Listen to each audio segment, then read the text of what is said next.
Welcome to TV Africa News. Thank you so much for joining us and being part of us. This is Africa Today. My name is Nahabe Kajura, but first are the headlines. NUP supporter protests in the army court over poor conditions at Chitalia prison. Opposition seeks to stop motion impeaching MP Zake from Parliament Commission. Lawyer Mabirizi drags feet as court orders his arrest to serve 18-month jail term. In our sports today, Sekajugo Knights hail as URA wallop 10-man Wakiso Giants.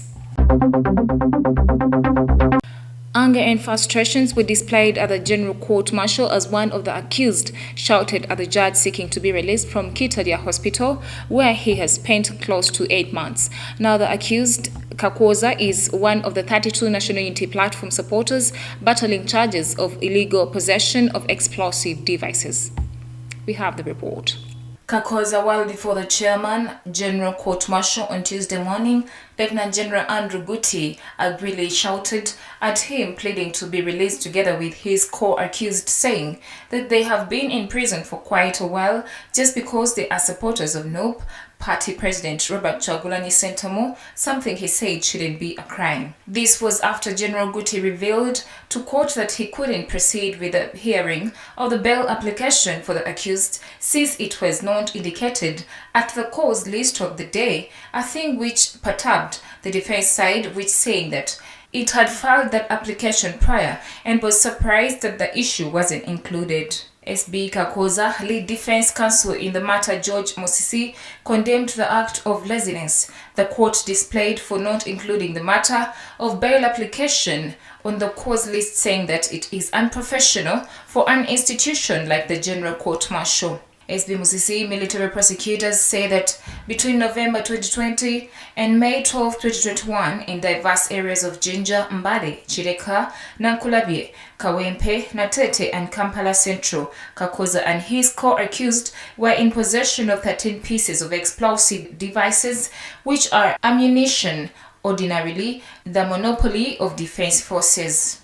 The suspects are Yasin Sochitoleko, Elias Machete, Robert Christopher Rugumayo, Ronald Maiga, Patrick Mwase, Simon Chijambo, Abdu Matovu, Richard Nyombi, Olivia Lutaya, Ronald Chijambo, Sharif Kalanzi, Joseph Mwange, Mesach Chiwanuka, Abdallah Chintu, Uma Emma Kato, and Musa Kavuma, among others.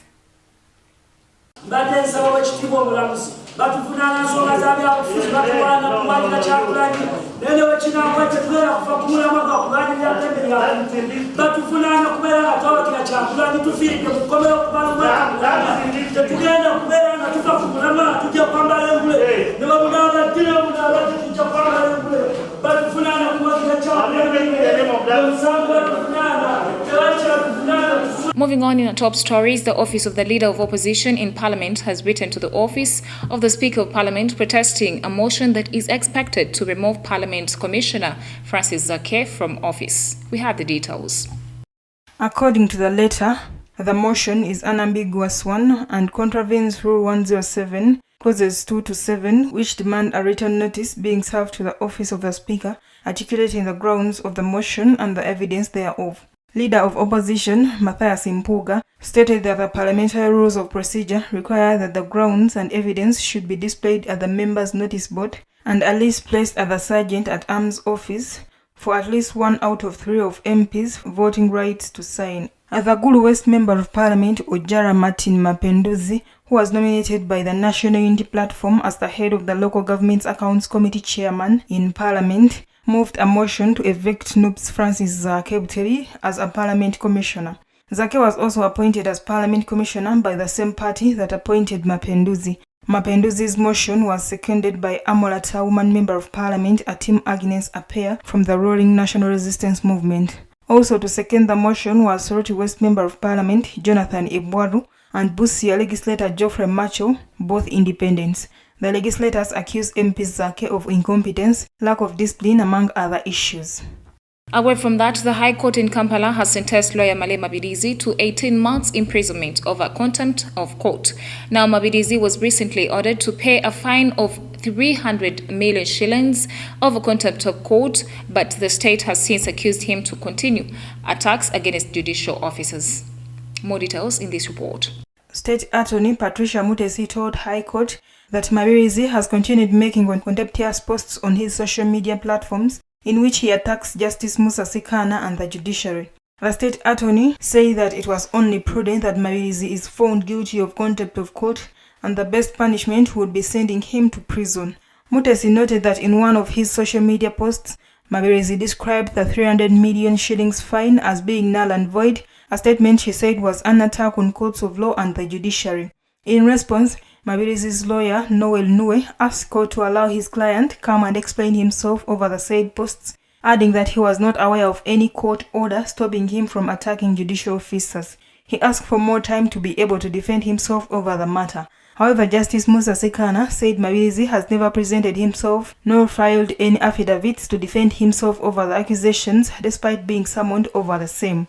The judge said he had been forced to make a brief ruling in order to ensure Mabirizi stop his attacks on judicial officers. Consequently, Justice Sekana ordered for Mabirizi's immediate arrest so that he serves his 18-month imprisonment. Well, thank you so much, reporter. We take a quick break. We shall come back with the international news.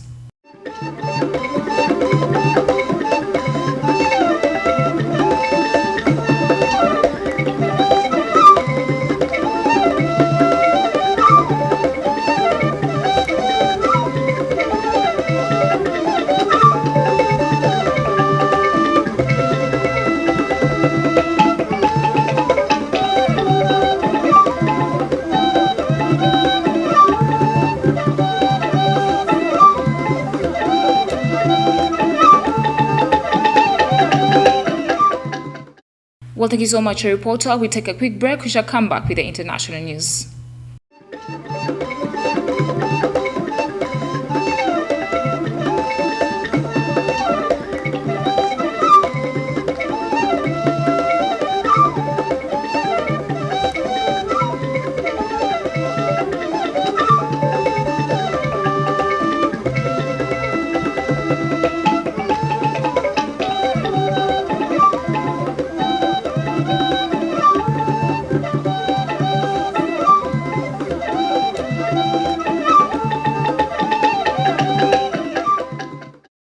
Welcome back for the break. You're still watching TV Africa, the right to know. In the international news today, on Tuesday, February 15th, the Union for Democracy and Social Progress Party celebrates 40 years of existence in the Democratic Republic of Congo. Now, for the first time ever, a party member leads the country, but challenges are numerous. The anniversary of what used to be the main opposition party comes with achievements. For the first time ever, a Union of Democracy and Social Progress member is serving as president. Felix Tshisekedi is the son of one of the founding members of the party. In the curfew imposed at the start of COVID outbreak was lifted on Monday, there will be no major event to mark the occasion. The Union for Democracy and Social Progress interim president Kabuya merely suggested to take part in religious gatherings to celebrate the day. Many challenges await the president's party. In late January, Jean-Marc Havund, who served as the leader of the party when Tshisekedi was sworn in, was expelled from the party.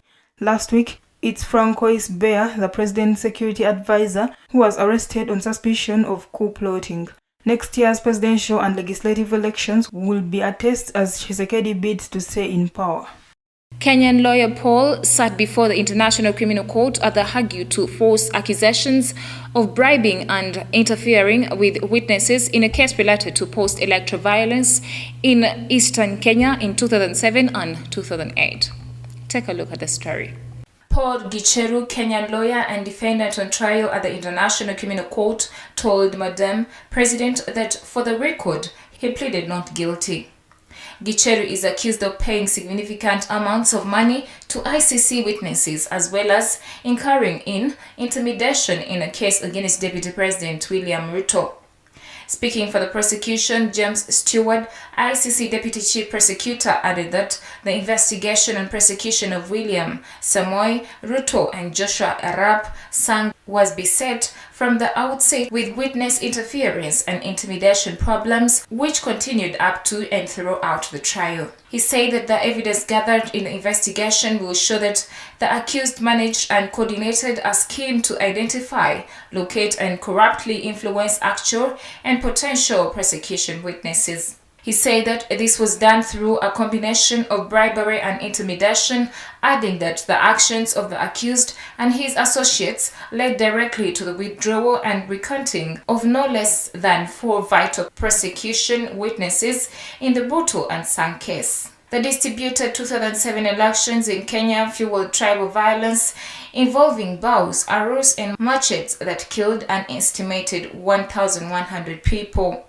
Moving on in our international news, a French Foreign Affairs Minister, Jean-Yves Le Drian, announced on Monday that French troops would continue fighting terrorism in Sahel but no longer in Mali.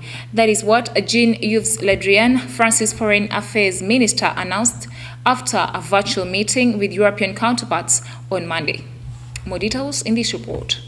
Mounting tensions between French and Malian authorities triggered what French President Macron called a need for significant changes in his country's military presence. Le Drian deemed conditions were no longer met for French forces to continue fighting in Mali, but he insisted France would stand alongside other Sahelian nations. France is present in the Sahel region with military Operation Barkhane and is also part of the Takuba International Task Force. Sahel and France leaders will meet today to further discuss a new strategy. The leaders discussed their country's future as they fight Islamist insurgency in Western Africa. Contrary to their 2020 in-person meeting, only 3 of the 5 Sahelian presidents will be present. Nigerian, Mauritanian, and Chadian leaders will attend the meeting. The parliament in Ethiopia has voted for an early end to a 6-month state of emergency declared in November when rebellious Tigrayan forces had threatened to march on the capital. Now, the parliament's decision on Tuesday morning came after the cabinet last month proposed cutting short the state of emergency in light of improving security conditions in the country. We have the report. After swift advances in November, most of the rebellious forces have since retreated back to their region, Tigray, and there are signs of a tentative thaw in relations between the warring sides. Tuesday's vote was not a rubber stamp approval of the 312 lawmakers who attended the session. 63 opposed lifting the state of emergency, while 21 abstained from the vote. It was not immediately clear whether the state of emergency would be lifted on Tuesday directly following Parliament's vote. Ethiopia's war erupted in November 2020 and is believed to have caused the deaths of tens of thousands of people and the displacement of millions. Though the war has subsided in several places, notably within Tigray and Amhara regions, concerns remain in the northeast Afar region. Well, thank you so much, reporter. We take a quick break. We shall come back with business, health, and sports.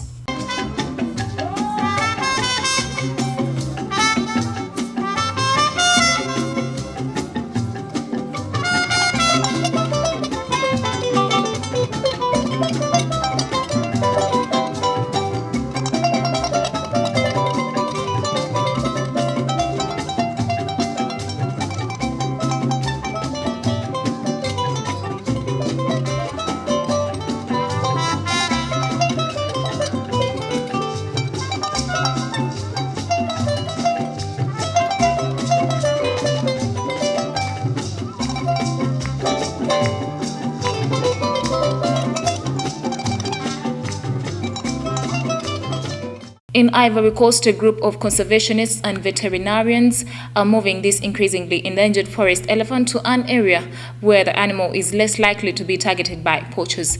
Now, scientists have been using DNA testing to track how ivory traffickers are operating. More details in this report. As few as 3 major criminal groups are responsible for smuggling the vast majority of elephant ivory tusks out of Africa, according to a new study. They've developed a combined genetic and statistical method to determine the origin of poached ivory, and they are collaborating with the Interpol Working Group on Wildlife Crime to investigate the origins of all major ivory seizures in the recent past.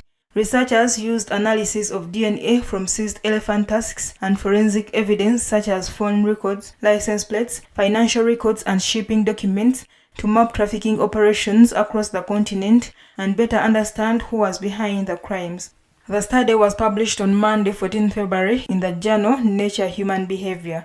They've identified key locations where ivory is poached, packed in shipping containers, then moved by truck or rail to port cities, and how traffickers have shifted operations over time in response to law enforcement. Current trafficking hubs exist in Kampala, Uganda, Mombasa, Kenya, and Lome, Togo. Co-author Professor Samuel Wassa from the University of Washington says the focus has been on large shipments of over 0.5 metric ton. They have been tracing what they describe as transitional criminal organizations.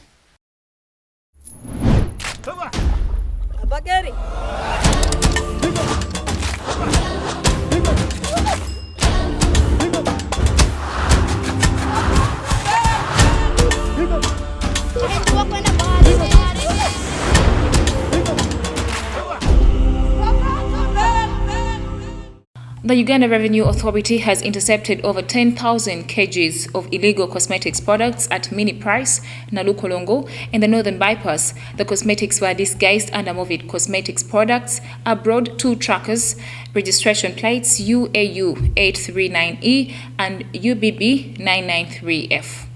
According to URA's Enforcement Manager, Geoffrey Balamaga, the targeted operations have impounded 250 tons of counterfeit cosmetics alone in the last 2 months. The targeted operation unearthed assorted illegal cosmetics that included, among others, Carolite Lightening Cream, Depresson Skin Light, Clearmen Lightening Cream, Cocoa Pulp, Citrolite, Cocodam Lightening Cream, White Secret Lightening, body lotion, body oil, and soaps. According to Balamaga, these cosmetics are prohibited for importation in Uganda because they contain hydroquinone and mercury, chemicals scientifically proven to be one of the leading causes of skin cancer. The East African Community Customs Management Act prohibits the importation of such harmful products and protects society from consuming such goods in the region. Under Section 199 of EACCMA, the transporting vessels in this case are liable to a fine not exceeding $7,000 and any vessel and goods in respect of which such offense has been committed shall be liable to forfeiture. Balamaga said the tax body has the responsibility to facilitate legitimate trade goods and protect Ugandans from consuming harmful products.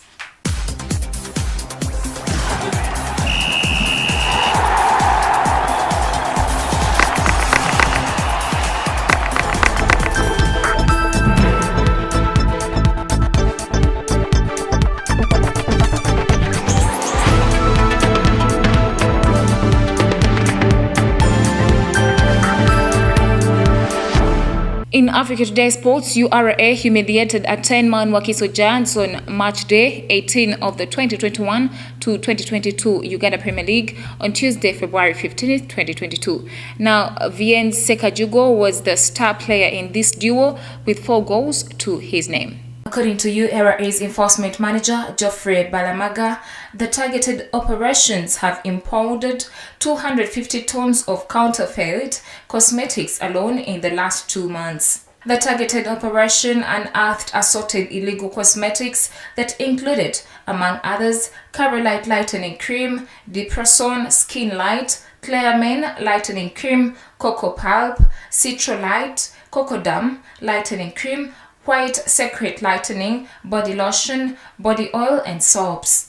According to Balamaga, these cosmetics are prohibited for importation in Uganda because they contain hydroquinone and mercury, chemicals scientifically proven to be one of the leading causes of skin cancer. The East African Community Customs Management Act prohibits the importation of such harmful products and protects society from consuming such goods in the region. Under Section 199 of EACCMA, the transporting vessels in this case are liable to a fine not exceeding $7,000 and any vessel and goods in respect of which such offense has been committed shall be liable to forfeiture. Balamaga said the tax body has the responsibility to facilitate legitimate trade goods and protect Ugandans from consuming harmful products.